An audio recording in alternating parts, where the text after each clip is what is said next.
Good morning children, welcome back. So last video we have started metals and non-metals lesson. So I think up to amphoteric oxides we have seen. So what are amphoteric oxides?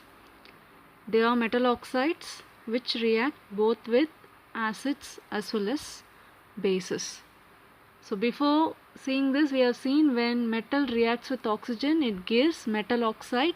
Based on that only we have seen this amphoteric oxides of metals. So again I am telling that it is important question, just go through it. So now the next one is reactivity series.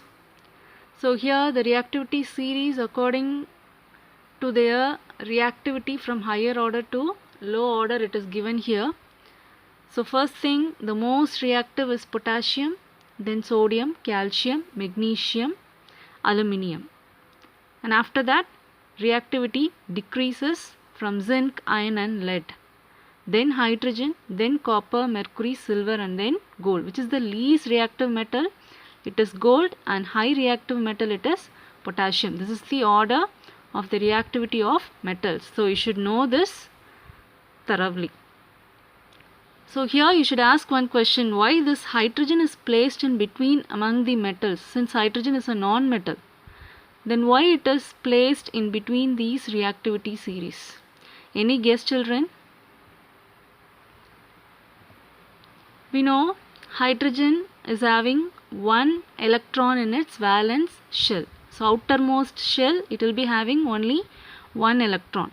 So though hydrogen is a non-metal, it has been placed in activity series because like metals, hydrogen also lose its electron and form positive ion, that is it becomes H plus ion. At the same time, it also gain electron in some reactions and that becomes electronegative and electropositive. Both the positivity is there. Though it reacts as an electropositive and it reacts as an electronegative. So only it is placed in between the reactivity series. So next it is reaction of metals with water.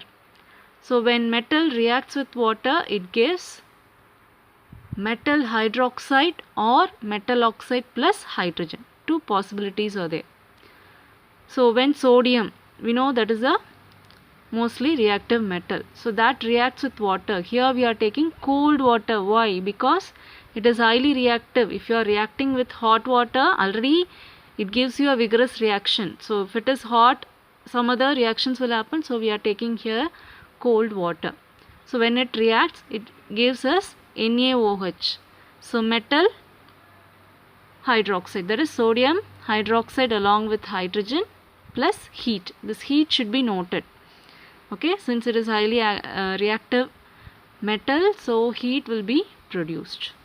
And calcium reacts with water, again here with cold water, it gives calcium hydroxide with hydrogen, CaOH twice. Whenever you are writing the symbols, no, just check the symbols, because if it is Ca, no, C is capital and A is small, because calcium, the first two letters should be written as a symbol. So many of them are writing capital C and capital A. So that is wrong. Already all these things we have studied in 9th itself. So kindly go through that children. Next is magnesium reacts with hot water. Okay. So that should be noted. Hot water. So it gives magnesium hydroxide along with hydrogen. Next one is aluminium. Here it is going to react with steam. So that gives aluminium oxide along with hydrogen. Next it is zinc, that also with steam, zinc oxide plus hydrogen.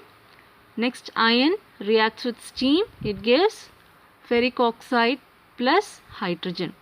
So what are the metals that is reacting with cold water, next with hot, next with steam. So you define like that, you just differentiate like that and then learn, that will be easier for you. Okay.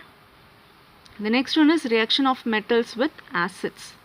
So when metal reacts with acid, it gives salt plus hydrogen gas. Here we are taking dilute acid, not concentrated, so it is dilute acids. So when sodium reacts with dilute HCl, hydrochloric acid, it gives NaCl plus H2. And potassium reacts with dilute sulfuric acid, it gives potassium sulfate plus hydrogen. And one exception is here, that is magnesium and manganese react with very dilute nitric acid to liberate hydrogen gas. This magnesium and manganese will not react with HCl or H2SO4. It will react only with dilute nitric acid. So when it is reacting, so it gives magnesium nitrate and manganese nitrate along with hydrogen gas. So I'll stop with this. Since we have studied three kinds of equation, that is metals with oxygen, metals with water, metals with acids. So I'll continue the next thing in next class. So kindly go through, write and see each and every equation. Okay children, thank you.